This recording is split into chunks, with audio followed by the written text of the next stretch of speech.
RTC కార్మికులు తమ న్యాయమైన కోరికలను పరిష్కరించాలి అన్న ఉద్దేశం కొద్దీ గత కొన్ని రోజులుగా సమ్మెకు కూడా నోటీసులు ఇవ్వడం జరిగింది. అయినప్పటికీ మధ్యలో ఎలక్షన్ కోడ్ రావడం వల్ల అది జాప్యం కావడం జరిగింది. మరొకసారి బడ్జెట్లోనైనా తమకు కేటాయింపులు ఉంటాయా అన్న ఉద్దేశం కొద్దీ ఎంతవరకు కేటాయింపులు చేయాలనేది కూడా వారు రాష్ట్ర ప్రభుత్వానికి విన్నవించడం జరిగింది. అక్కడ కూడా మొండి చేయ రావడం జరిగింది. సో వీటన్నిటి నేపథ్యంలో మరి బడ్జెట్ కావచ్చు, అటు మహాలక్ష్మికి కేటాయింపులు, అలాగే ఇంకా ఏమేమి సమస్యలు ఉన్నాయి అనే దానిపైన మనతో పాటు మాట్లాడడానికి థామస్ రెడ్డి గారు ఉన్నారు. వారిని అడిగే ప్రతినిధిద్దాం. సార్ చెప్పండి, మీరు బడ్జెట్లో నిధులు కావాలని చెప్పడం జరిగింది, కానీ ఈ కరెక్ట్గా బడ్జెట్లో మీకు అనుకున్న నిధులు వచ్చాయా? బడ్జెట్ అనేది ఆశాజనకంగా ఉండాలని చెప్పి పదే పదే కోరినాం. మేమందరం అన్ని సంఘాలుగా జేఏసీగా కూడా టోటల్ అమౌంట్లో 3% పెట్టాలి, అట్లాగే మనుగడ కోసం కూడా పెట్టాలి. దాదాపుగా 1000 కోట్ల ఇబ్బందులు ఉన్నాయి ఆర్టీసీలో. ఎందుకంటే రిటైర్మెంట్ వల్ల ఇచ్చేటి ఉన్నాయి, అట్లాగే ఇప్పుడు రిటైర్డ్ అవుతున్న వల్ల ఇచ్చేటి ఉన్నాయి. మా సంక్షేమ పథకాలకు సంబంధించి సిసిఎస్, పిఎఫ్, ఎస్బిటి, ఎస్ఆర్బికి సంబంధించినటువంటివి కూడా పెద్ద మొత్తంలో ఆర్టీసీ ఉద్యోగుల సొమ్ములే 7,800 కోట్లు ఆ కార్మికులకు రావాల్సినవి ఉన్నాయి.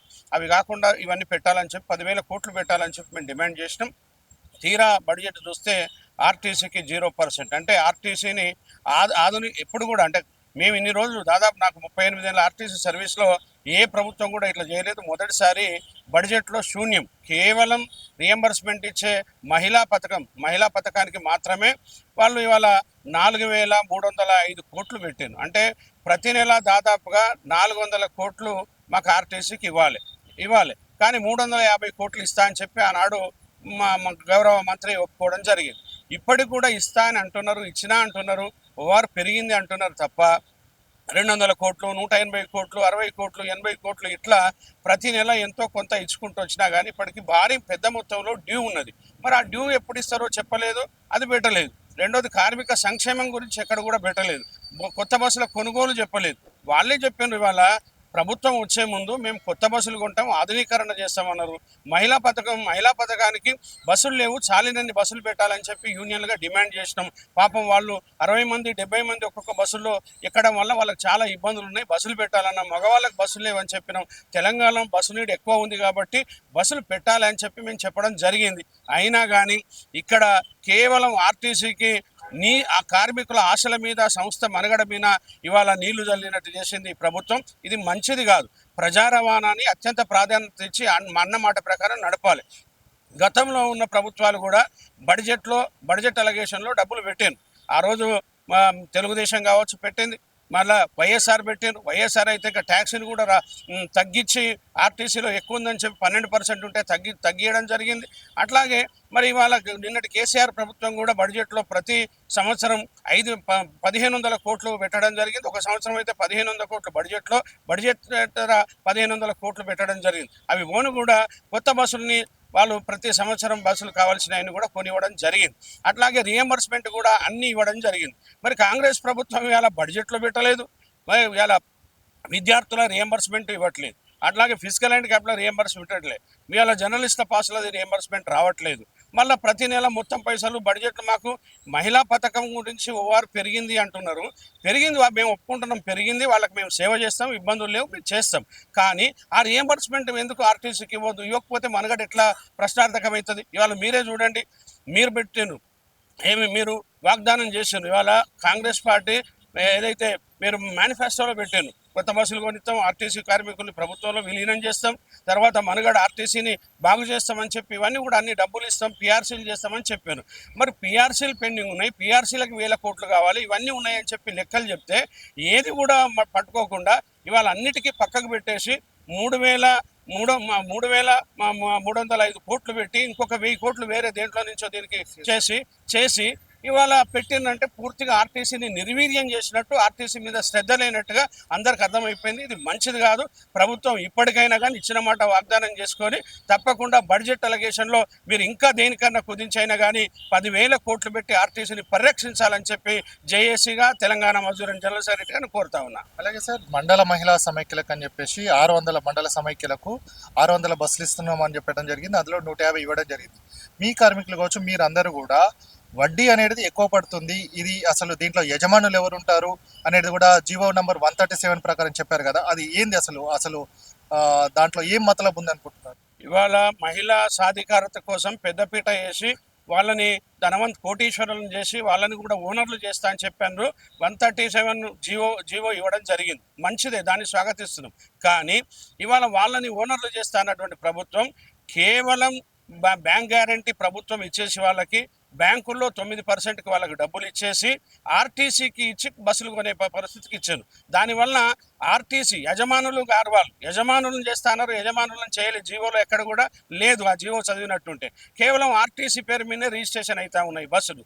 తర్వాత మరి దానికి 9% ప్రభుత్వం దగ్గర తీసుకున్నటువంటి వాటికి 15% ఇంట్రెస్ట్ ఇచ్చేసి వాళ్ళకి 77,000 నెలకి 77,200 నెలకి దానికి కిరాయి ఇచ్చేసి దాన్ని 7 సంవత్సరాల వరకు ఈఎంఐలు కట్టాలని చెప్పి, అంటే ఆర్టీసీ కట్టాలి ఈఎంఐ. ఆ తర్వాత మిగిలిన పైసలు వాళ్ళకి మహిళా సంఘాలకు ఇవ్వాలి. దీనివలన మరి ఆ 9%కు వచ్చే ఇంట్రెస్ట్ ఇలా ప్రభుత్వం ఇవ్వకుండా 15% ఆర్టీసీ నుంచి పిండి వసూలు చేస్తూ ఉన్నది. ఆర్టీసీ కార్మిక సొమ్ముని ఇవాళ మహిళలకు ఇస్తూ ఉన్నారు. అది భావ్యం కాదు. ప్రభుత్వం ఇచ్చి వాళ్ళని పెద్దోళ్ళని చేయాలి. రెండోది, నిజంగానే మహిళా సాధికారత అనుకున్నప్పుడు డెఫినెట్గా వెసులుబాటు ఉండాలి. వాళ్ళ పేరు మీద రిజిస్ట్రేషన్లు కావాలి. ఈ బస్సులు 7 ఏళ్ళ తర్వాత ఇప్పుడు హైర్ బస్సులు మనకు వేరే వాళ్ళు వస్తాయి. వాడు బయట వాళ్ళు కొనుక్కుంటారు, షాషి కొని పెడతాడు, ఆ తర్వాత బాడీ బిల్డింగ్ పెడతారు. ఒక 3 నెలల్లో ఎంతో అగ్రిమెంట్ ఉంటుంది. అప్పటి వరకు బస్సులని వాళ్ళు గ్రాడ్యువల్గా ఇస్తే వీళ్ళు చెక్ చేసుకొని తీసుకుంటారు. బయటనే మెయింటెనెన్స్ ఉంటుంది, బయట అంతా వాళ్ళే ఉంటారు. కిలోమీటర్కి ఇంత అని మనకి ఇచ్చేస్తాం. ఇవాళ ఈ బస్సులకి ఆర్టీసీకే ఇచ్చేసింది కాబట్టి మనగడంతా ఆర్టీసీలో ఉండే డ్రైవర్, కండక్టర్, మెకానిజం అంతా ఇక్కడ ఉంటుంది. కానీ 77,200 అంటే అది ఎక్కువ, అంటే అదనపు భారం పడుతూ ఉంది. రెండోది 6% ఇంట్రెస్ట్ అనేది మరి ఆర్టీసీ వాళ్ళకి ఇచ్చే విధానం అది నిజంగానే మహిళా సాధికారతకి నిదర్శనమా? ప్రభుత్వం ఇచ్చి మహిళా సాధికారం చాటాలని చెప్పి మేము కూడా కోరుకుంటున్నాం. అది తప్పు కాదు. ఆ విధంగా చేయడం వల్ల మహిళలని ఒక రకంగా మరి ఇరకాటంలో పెట్టినట్టుగా నేను భావిస్తా ఉన్నా. నిజంగానే సాధికారత వాళ్ళ పేరు మీద రిజిస్ట్రేషన్ ఎందుకు లేదని కూడా అడుగుతా ఉన్నా. దానికి వాళ్ళు బాధ్యతగా చెప్పాల్సిన అవసరం ఉంది. ఇది మహిళలను కించపరచొద్దు. సాధికారత అని చెప్పిన ప్రభుత్వం నిజంగానే వాళ్ళకి వాస్తవంగా చెప్పాలి. రెండోది, ఆర్టీసీ మీద బర్డెన్ పడకుండా చూడాల్సిన బాధ్యత కూడా ఈ ప్రభుత్వానికి ఉంది. అది చేయడం కూడా దాన్ని మేము విశ్వసించడం లేదు. అది కరెక్ట్ కాదు. తిరిగి పునరాలోచించుకొని మళ్ళీ దీని మీద సమీక్ష చేసుకుంటే బాగుంటుంది అనేది మా ఉద్దేశం. అలాగే సార్, మీరు జనవరిలో న్యాయమైన కోరికలు తీర్చాలి అన్న ఉద్దేశం కొద్దీ సమ్మె నోటీస్కు ఇవ్వడం జరిగింది. సో మీరు ఒక కుటుంబం ఆర్టీసీ అనేది, కానీ మీ ఎండి సజ్జనార్ గారు చూసుకున్నట్టయితే బెట్టింగ్ యాప్ల మీద ఉన్న శ్రద్ధ మీ ఆర్టీసీ కార్మికుల మీద ఎందుకు లేకపోయింది? ఇవాళ సజ్జనార్ గారు వచ్చినప్పటి నుంచి కూడా నిర్బంధంలో పనిచేపిస్తాను. ఇబ్బందులు, కష్టాలు కార్మికులకు ఎప్పుడు లేని 80 ఏళ్ళ ఆర్టీసీలో మొదటిసారి ఇబ్బందులు పడతా ఉన్న తరుణంలో ఆ ఇబ్బందులన్నీ పోవాలని చెప్పి ఇవన్నీ పెండింగులు, డ్యూస్, పిఆర్సీలు, ఈ బకాయిలు ఉన్నాయని చెప్పి మేము జనవరి 27 నాడు సమ్మె నోటీస్ ఇచ్చినాం. సమ్మె నోటీస్ ఇచ్చి మేమంతా కూడా మరి దీన్ని పరిష్కారం చేయాల్సిన బాధ్యత ఆయనకే ఉంది. ఒకటి వెల్ఫేరు, ఒకటి ఆర్టీసీ మనుగడ, రెండు కళ్ళలాగా చూడాల్సిన బాధ్యత యాజమాన్యానికి ఉంటుంది. అవేమీ కాకుండా పట్టించుకోలేదు. ఇవాళ మేము సమ్మె నోటీస్ ఇచ్చి జనవరి 27 అంటే ఇవాళ వరకు పట్టించుకోలేదు.